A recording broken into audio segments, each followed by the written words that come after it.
प्रतिदिनं प्रभु सन्निधि जीसस ఆశీర్వాదం.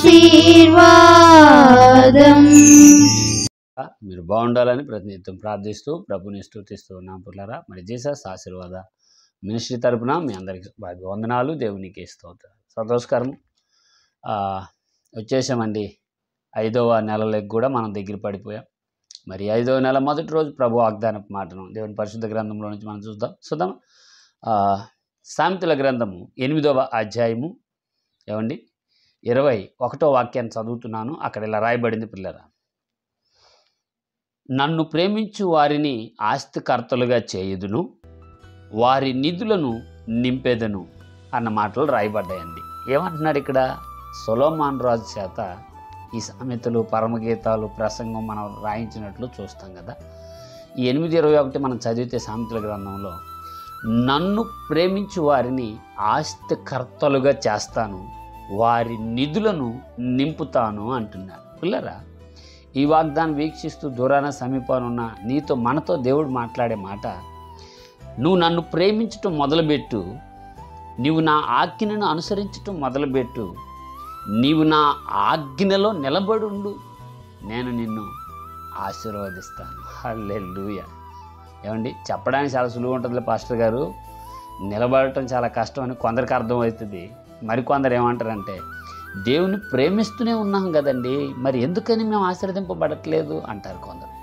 ఏమండి, మనం అనుకునే ప్రేమించటం వేరు, దేవుడు చెప్తున్న ప్రేమ వేరు. హల్లెలూయా. మనకు తెలిసే కదా, మనుషుని నీతి మురికే గుంట వంటిదని బైబిల్లో రాయబడింది. మరి దేవుని నీతి విశ్వాసపు జీవితం, లేదంటే స్థిరమైన పునాది అనే విషయాలు మనం చూస్తాం. ఇక్కడ నీవు నన్ను ప్రేమించు, నేను నిన్ను ప్రేమిస్తాను, నిన్ను ఆశీర్వదిస్తాను. అది కూడా మామూలుగా కాదండోయ్, ఆస్తికర్తలుగా. అంటే జ్ఞానకర్త మన దేవుడు, ఆయుష్కర్త మన ప్రభు, ఇట్లాగే సృష్టికర్త మన యేసయ్య అయితే అట్లాగనే ఆస్తికర్తలుగా చేస్తానని ఈ పూట వాగ్దానంలో దేవుడు మాట్లాడుతున్నాడు. మరి బైబిల్లో ఎవరన్నా ఉన్నారా ఆస్తికర్తలు అంటే?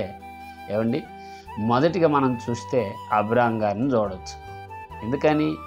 ఒక దేశాన్ని నుంచి ఒక దేశానికి వలస వెళ్ళాడు, కానీ అయితే చివరికి అన్నిటిలో యెహోవా అబ్రహామును ఆశీర్వదించును అనే మాటలు మనకు కనబడతాయి. ఈ వాగ్దానం వీక్షిస్తూ దూరాన సమీపాన ఉన్న ప్రియ సహోదరి సహోదరులారా, దేవుడు నిన్ను ఆశీర్వదించాడు. ఈ విషయం గుర్తెరగట్లా మనం. నీవు అనుకుంటున్నావు, నేను ఇంతలోనే సర్దుకుంటున్నాను, దీనినే ఆశీర్వాదానికి మూలమెట్టు అని కూడా మనం తీసుకోవచ్చు. అలా ఉండుట ద్వారానే అబ్రహాం ఆశీర్వదింపబడ్డాడు. రాబో దినములలో నీవు ఆశీర్వదింపబడదు గాక యేసు నామములో. ఎందుకని అంటే, అబ్రహాం ఎలాగూ విధేయత చూపాడో నీవు కూడా అలాగే విధేయత చూపుతున్నావు. ప్రభు మాటకి, ప్రభు ఆజ్ఞకి, ప్రభు నీతికి, ప్రభు కట్టడకి, ప్రభు నడిపింపుకి లోబడుతున్నావు కదా. మరి నిన్ను ఆశీర్వదించక ఎవరికో ఆయన స్వాస్థ్యాన్ని ఇస్తాడంటారా? ఖచ్చితంగా ఇవ్వడండి. అందుకే అంటాడు, నీవు నన్ను ప్రేమించు, నేను నిన్ను ఆశీర్వదించి నీ నిధులను నింపుతాను. హల్లెలూయా. బైబిల్లో ఇంకో మాట రాయబడి ఉంటుందండి, ఏమని? నీ నిమిత్తం నేను ఆకాశం మంచి ధననిధి తెరుస్తాను అని. అంటే ఆకాశం నుంచి రూపాయలు, కాగితాలు, నోట్లు కట్టలు కురుస్తాయని కాదు దాని అర్థం. నువ్వు వేసే పంట పొలంగా పండడానికి తగిన వర్షాన్ని కురిపిస్తాడు. ఉద్యోగం చేస్తుంటే నీ యజమానుడు మనసును మార్చి నీకు ఎక్స్ట్రాగా కూలిప్పించే ప్రయత్నం చేస్తాడు. నువ్వేదైనా కావలి తోటలుంటే ఈ మధ్య బోనస్ ఇస్తున్నారు ఓనర్లు కావలి వారికి. ఇట్లా దేవుడు తన కృపను ఎలాగైనా నీకు ఇవ్వగలడు. ఆయన దానికి సరిపోదగినడు కదా. ఆలోచించు. ఎందుకని అంటే, దేవుడిని ప్రేమిస్తున్నావు కనుక దేవుడు నిన్ను దీవిస్తాడు అన్న మాట చాలా సులభంగా తీసుకోవాకండి. అది చాలా గొప్ప మాట, ఆశీర్వాదకరం అన్నమాట. ఇలాంటి క్రీస్తునందుండి దీవించబడిన వాళ్ళు చాలామంది ఉన్నారు. హానోకు దేవునితో నడిచును, కానీ దేవుడు అతను తోడుగా ఉండి నువ్వు తీసుకుపోయానని మనం చూస్తాం. కానీ ఆయన పిల్లలను కుమార్తెలను కుమారులను కనును అని రాయబడి ఉంది. ఇది కూడా ఒక రకమైన స్వాస్థ్యమే, ప్రభు కృపే. మరి వాగ్దానం వీక్షిస్తూ దూరాన సమీపాన ఉన్న పిల్లగా ఇటు ఆత్మీయతలోను, ఇటు ఆర్థికంలోను, ఇటు విశ్వాసంలోను, ఇటు పరిశుద్ధను జీవించబడే గొప్ప విషయం అన్నది దేవుని పరిశుద్ధ మాట. మరి ఆలోచించు, ప్రార్థించు, అట్టి కృప ప్రభు నుంచి నడిపించింది. ఆమేన్. ప్రార్థన. పరిశుద్ధుడైన మా తండ్రి, మీకు వందనాలు దేవా. ఈ 1వ తేదీ మీరు సెలవిస్తున్నారు. ఇదిగో మిమ్మల్ని నేను ఆస్తికర్తులుగా చేయదును, మీరు నన్ను ప్రేమించండి అని మీరు సెలవిచ్చారు.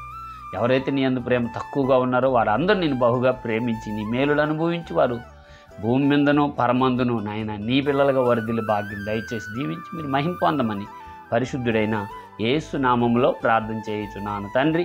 Amen. Amen. Praise the lord. God bless you.